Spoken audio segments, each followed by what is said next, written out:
বিভিন্ন জায়গার কার্যকর্তারা এসেছেন, যারা প্রতিনিয়ত আমাদের সংগঠনের সাথে হাতে হাত মিলিয়ে, কাঁধে কাঁধ মিলিয়ে আমাদের এই সংগঠনটাকে সমাজের কাছে একটা ভালো বার্তা দিয়েছেন, লড়াই করেছেন। প্রত্যেকেই আপনারা একটা জায়গার একজন কার্যকর্তা আমরা মনে করি। আজকে আমাদের যে ব্যানারটি রয়েছে আপনারা দেখতে পাচ্ছেন, দক্ষিণ 24 পরগনা জেলার ধর্মীয় আচার্য মণ্ডলী, সমগ্র হিন্দু সমাজ ও বিবিধ হিন্দু সংগঠনের উদ্যোগে এক বিশাল শাস্ত্রীয় প্রশ্নোত্তর প্রতিযোগিতা 2027 কেন না, আমরা এই অনুষ্ঠানটি 2027 করবো। প্রস্তুতি আজকের পর থেকে আমাদের সেই প্রস্তুতি চলবে। আমাদের হিন্দু সুরক্ষা বাহিনীর একটি ট্রাস্ট রেজিস্ট্রেশন হয়েছে, আপনারা প্রত্যেকেই জানেন, সেটা হচ্ছে মঠ মন্দির সেবা সহায়ক ট্রাস্ট, যেটা স্বামীজি আমাদেরকে করে দিয়েছেন। আমরা এই প্রশ্নোত্তর প্রতিযোগিতায় 3টি বিভাগের মাধ্যমে আমরা সম্পন্ন করব। সেটা হচ্ছে আত্মবিভাগ লেখা আছে, দেখতে পাচ্ছেন আপনারা, 10 থেকে 19। বিষয়বস্তু থাকবে রামায়ণ মহাভারতের উপরে। ছোট ছোট বাচ্চাদের যেমন 10 থেকে 19-এর মধ্যে প্রশ্নোত্তর থাকবে। 4টি করে অপশনাল থাকবে, সেখানে হচ্ছে টিক চিহ্ন দেওয়া, যেমন মাধ্যমিক পরীক্ষা হয় স্কুল কলেজে, ঠিক সেইভাবে পরীক্ষাগুলো হবে। সেখানে আমরা প্রথম পুরস্কারের জায়গায় আমরা ফাঁকা রেখেছি, সুনির্দিষ্ট ট্রফি আছে এবং কতজন সে জায়গায় গ্যাপ আছে। আমরা ধরে নিলাম প্রথম পুরস্কার আমরা 5 লক্ষ টাকা দিই, সেখানে ট্রফি থাকবে, প্রায় 30 জন এই প্রথম পুরস্কারটি পাবে 5 লক্ষ টাকা। দ্বিতীয় পুরস্কার আমরা এখানে 3 লক্ষ টাকা যদি করি, তৃতীয় পুরস্কার আমরা আরো 2 লক্ষ টাকা করলাম, তাহলে এখানে আমরা দেখলাম 8 থেকে 9 লক্ষ টাকা। বয়স সীমা 10 থেকে 19-এর মধ্যে আদ্য বিভাগ আমরা পুরস্কার দেবো প্রায় 100 জনকে। দ্বিতীয় আছে মধ্য বিভাগে, বয়স সীমা 20 থেকে 30, এখানে আমরা রামায়ণ মহাভারত সহ ভগবত গীতাটাকে আমরা যুক্ত করছি। এই 3টে বইয়ের মধ্যে থেকেই পরীক্ষা হবে। তাহলে এই 3টে বইয়ের মধ্যে থেকে যে প্রশ্নগুলো আসবে সেগুলোর মধ্যেই পরীক্ষা হবে। তাহলে আমরা এইগুলোই আমরা পড়তে পারবো। এবং প্রথম পুরস্কার, দ্বিতীয় পুরস্কার, তৃতীয় পুরস্কার আমরা একই রাখলাম, 5 লাখ, 3 লাখ, 2 লাখ। অন্তর্বিভাগে আমরা সবার জন্য রেখেছি 31 থেকে তার ঊর্ধ্বে রামায়ণ মহাভারত, গীতা, চৈতন্য চরিতামৃত, রামকৃষ্ণ কথামৃত, মহাপুরুষগণের জীবনী। এটা শুধু আজকে প্রাথমিক বৈঠক। আপনাদের সম্মতি নিয়ে আগামীতে আমরা আলোচনা করে কিভাবে কি করবো সেটা আমরা আলোচনা করব। এটা আমাদের ভাবনা, কয়েকজন কমিটি মিলে বসে এই সিদ্ধান্ত আমরা নিয়েছি। আমরা দেখতে পাচ্ছি তাহলে 10 থেকে 19, 20 থেকে 30 এবং 31-এর ঊর্ধ্বে আমরা এই পুরস্কারের ভাগটা যদি আমরা রাখি, এখন থেকে আমরা ফর্ম বিলি শুরু করব। 12 তারিখ আজকে একটা বৈঠক হলো। দ্বিতীয়তে আমরা দেখা যাচ্ছে 15 দিন, 1 মাসের মধ্যে আরো একটা কর্মী সম্মেলন করব, যেটা কার্তিক বাজারে। এবং তৃতীয় যে বৈঠকটা হবে, স্বামীজিদেরকে নিয়ে মাননীয় আমাদের কার্তিক মহারাজি আসবে এবং যত বড় বড় ইউটিউবার আছে সবার সাথে আমরা সাক্ষাৎ হয়েছে। ইন্দ্র থেকে শুরু করে পদ্মাবতী, তারপরে কারা কারা আছে, বাঙালি বাবু, যারা বিজেপি আসার আগে যে হিন্দুত্বের যে প্রচার আমরা সোশ্যাল মিডিয়ায় দেখেছি, তারা প্রত্যেকে আমাদের সাথে অংশগ্রহণ করবে। এমনকি আমাদের এই ভিডিওটা ওনারা এখনো দেখছেন এবং এই কর্মসূচিকে ওনারা বলেছেন সর্বতভাবে ওনারা সহযোগিতা করবেন প্রচারে। এই কার্যক্রম আপনারাও ভাববেন যে কি বিষয়টা হয়েছে। আরো বিস্তারিত আমাদের স্বামীজি বলবেন, কৃষ্ণ সাই বলবেন, আমাদের মাঝে ওনারা গুরুজন ব্যক্তি আছে, ওনারাও বলবেন এই বিষয়টা। আরো আমরা বিস্তারিত আগামীতে আরো বড় বড় আমরা আপডেট দেবো। প্রত্যেকটা এখানে লোকাল যে চ্যানেলগুলো রয়েছে সেখান থেকে আমরা দেখতে পাবেন এবং ইউটিউব থেকেও আপনারা দেখতে পাবেন।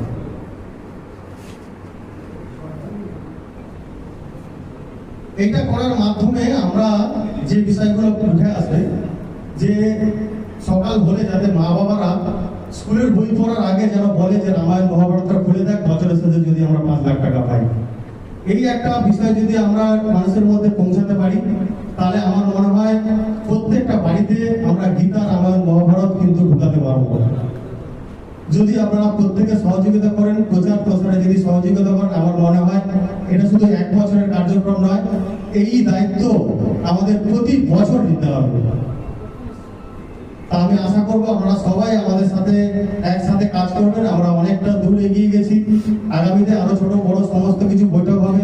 যারা জানতে মানে বুঝতে অসুবিধা হচ্ছে, দয়া করে আমাদের কার্যকর্তা ভাই আমরা লিস্ট দিয়ে দেবো। প্রত্যেকটা বিধানসভায়, প্রত্যেকটা পঞ্চায়েতে আমাদের কমিটি তৈরি করব এবং সেই কমিটির মাধ্যমে আপনারা জানতে পারবেন ফর্ম কোথা থেকে যাবে, কোথা থেকে আমরা বই সংগ্রহ করবেন, সেগুলো আপনারা বিস্তারিত জানতে পারবেন। আপাতত আমরা আজকে এক একটা বিধানসভা থেকে আমরা কমিটি গঠন করছি, যেটা আমাদের বাইরে আমরা প্রত্যেকের সই ফোন নাম্বার জিপি দিয়েছেন, সেটা আমরা লিস্ট করব। আমরা বিস্তারিত এই বিষয়টা যাবো না, কারণ অনেকে আছে বলবেন এই বিষয়ে, আমি এদিকে যাচ্ছি না। আরো বিস্তারিত আপনারা প্রত্যেকে ফেসবুক, ইউটিউবে আপনারা প্রত্যেকে আপডেট পাবেন। দেখুন, আজকে অত্যন্ত আনন্দ লাগে, মনের মধ্যে। দীর্ঘদিন ধরে আমরা সংগ্রাম করেছি, দীর্ঘদিন ধরে হিন্দুদের একত্রিত করার কাজ করেছি। বিশেষ করে আজকে এই মনোরম পরিবেশে ভারত সেবা সংঘের মাটিতে বসে মহারাজের প্রচেষ্টা, আধ্যাত্ম মহারাজের প্রচেষ্টায় যে হিন্দু বাহিনী গঠিত হয়েছে, আমরা জানি উত্তরপ্রদেশের মুখ্যমন্ত্রী সম্মানীয় যোগীজি, যিনি যোগী সেনা গঠন করেছিলেন, যার যোগী সেনা আজকের ভারতবর্ষ যোগী সেনা নামে পরিচিত। ভারতবর্ষের প্রত্যেকটা রন্ধে রন্ধে যোগী সেনা নামে একটা সংগঠন চলে, আপনারা হয়তো জানেন, সবার মধ্যে হয়তো নলেজটা রয়েছে। তদ্রুপ এই লর্ড এইটের ভারত সেবা সংঘের যিনি দায়িত্বে রয়েছেন আধ্যাত্ম মহারাজজি, ওনার প্রচেষ্টা, ওনার ইচ্ছা, আর ভাই সম্রাট এবং সম্রাটের সঙ্গে যারা রয়েছে সবাই মিলে, আপনারা সবাই রয়েছেন, সবাই মিলে প্রচেষ্টা করে আজকে যে হিন্দু বাহিনী সংগঠন তিল তিল করে যেটা গড়ে উঠেছে, আপনারা সবাই জানেন, বিন্দু বিন্দু নুড়িকলা কোনা গড়ে তোলে সাগর অতল। আজকে এই 200-300 জন ব্যক্তি হিন্দু, আমার বিশ্বাস স্বামীজির যে স্বপ্ন, স্বামীজির যে ইচ্ছা, স্বামীজি ভেবেছেন এই প্রত্যন্ত লর্ড এইটের দাঁড়িয়ে হিন্দুদের দুর্দশার কথা উনি স্বপ্ন দেখেছেন, উনি ভেবেছেন প্রত্যেকটা বাড়িতে বাড়িতে হিন্দুরা কিভাবে বঞ্চিত হয়েছে, হিন্দুরা কিভাবে তাদের সম্মান, তাদের সংস্কৃতি, তাদের যে আচার বিচার ব্যবহার এবং প্রতিনিয়ত সনাতনী যে পরম্পরা বিগত স্বাধীনতার পরবর্তী ইতিহাস থেকে 2026-এর জুলাইয়ের 4 তারিখ পর্যন্ত আমরা দেখেছি। আমরা যারা হরিনাম করি, যারা কীর্তন করি, যারা পূজা অর্চনা করি, যারা তুলসী তলায় প্রদীপ ধরাই, আমরা আমাদের আরাধ্য দেবতার পূজা করতে গিয়ে প্রতিনিয়ত কিভাবে আমাদের অপদস্থ হতে হয়েছে, কিভাবে আমাদের অপমানিত হতে হয়েছে।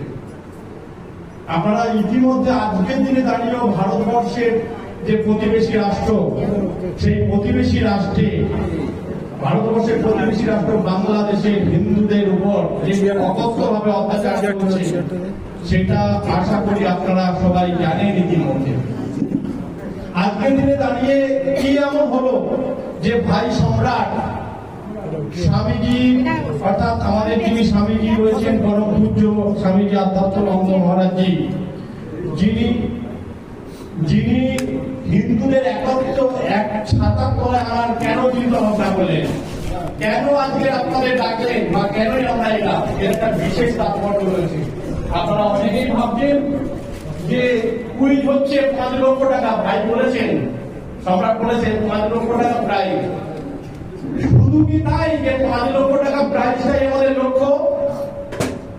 আমার মনে হয় না, তার ভিতরে একটা তাৎপর্য রয়েছে এবং যথার্থ একটা কারণ রয়েছে। সে কারণ এটাই যে অপছালো যে সনাতনী সম্প্রদায় বিভিন্ন জায়গায় রয়েছে। আজকের পশ্চিমবঙ্গে আমরা দেখেছি সনাতনীদের একটা যে ভয় ছিল, আমার ভাই বলেছে যে ভয়টা কেড়েছে। পূর্ববর্তী বক্তা আমাদের সেক্রেটারি বলেছেন যে প্রতিকূল থেকে আজকের অনুকূল ব্যবস্থায় এসেছে।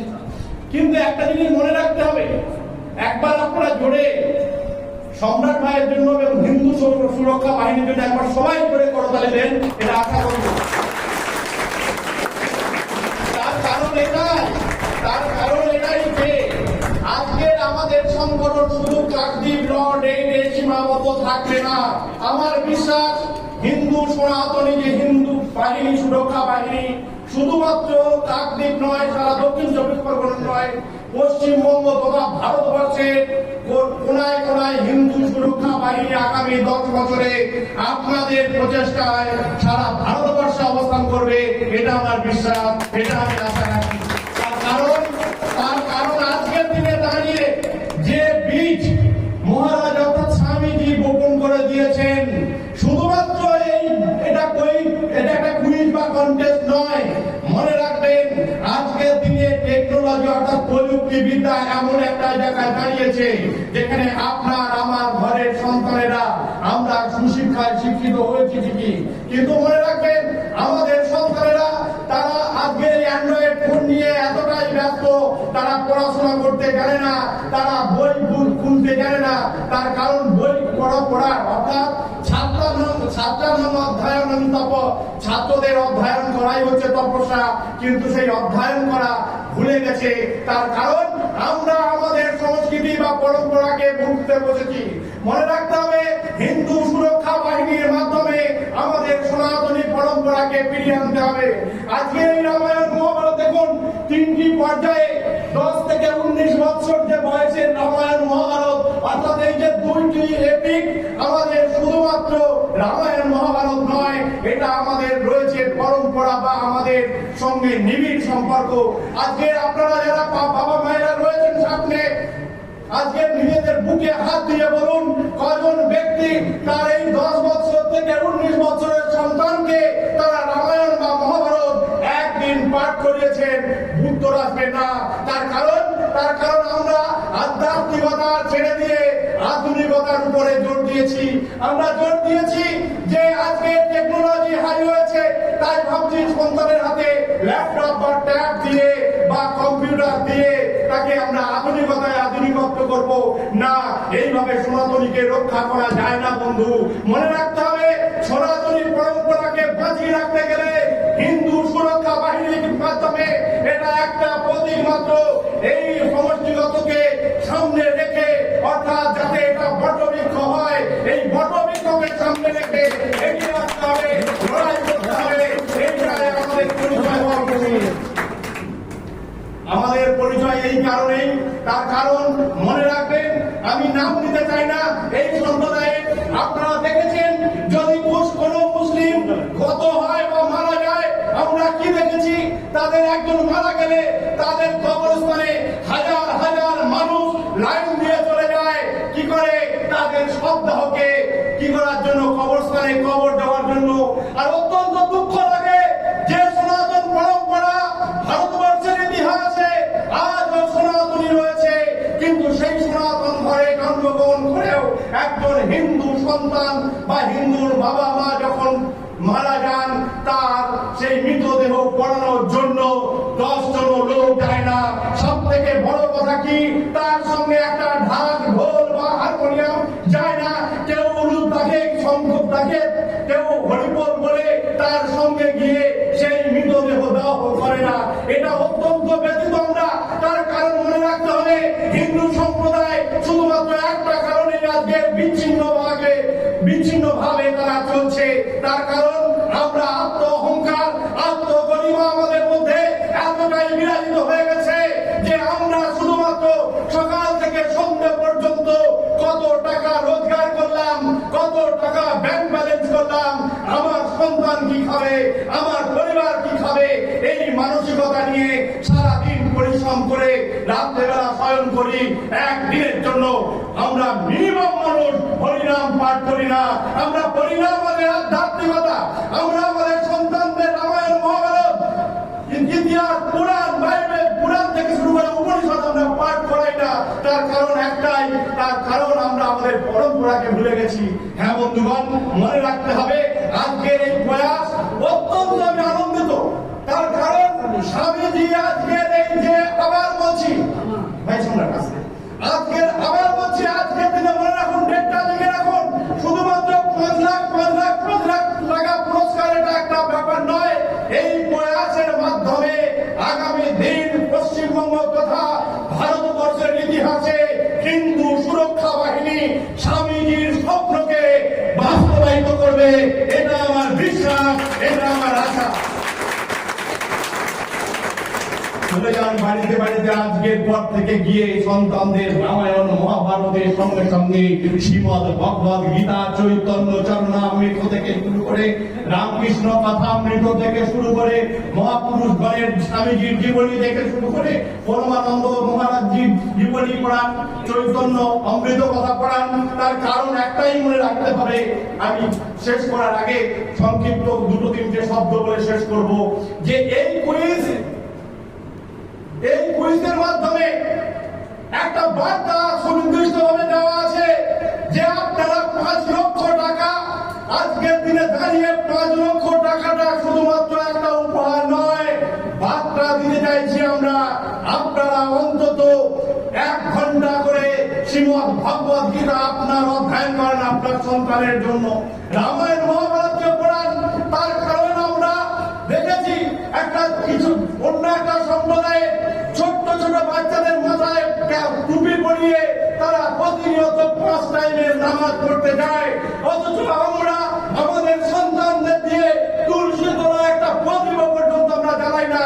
তাই আজকের প্রতিজ্ঞা করতে হবে, স্বামীজি দুজন আছেন, তাদের সামনে আমরা আসুন প্রতিজ্ঞা করি যে আগামী দিন এই যে 2026 থেকে 27 এই দীর্ঘ 1 বছর ধরে কুইজ প্রতিযোগিতার যে প্ল্যানিং চলছে তার পিছনে আমাদের যে মহত্তর একটা উদ্দেশ্য, সেটা হচ্ছে গলিতে গলিতে হিন্দু পরম্পরাকে, হিন্দু সুরক্ষাকে, হিন্দু বাহিনীকে, হিন্দু মানুষদের জাতপাত ছেড়ে দিয়ে এক ঐক্যবদ্ধ সংগঠনে সমষ্টিগতভাবে সমন্বয় গঠন করতে হবে এবং মনে রাখতে হবে যে এই সমন্বয়ের মাধ্যমে আগামী প্রজন্মকে আমরা সুন্দর এবং সাবলীল ভাবে গঠন করতে পারবো।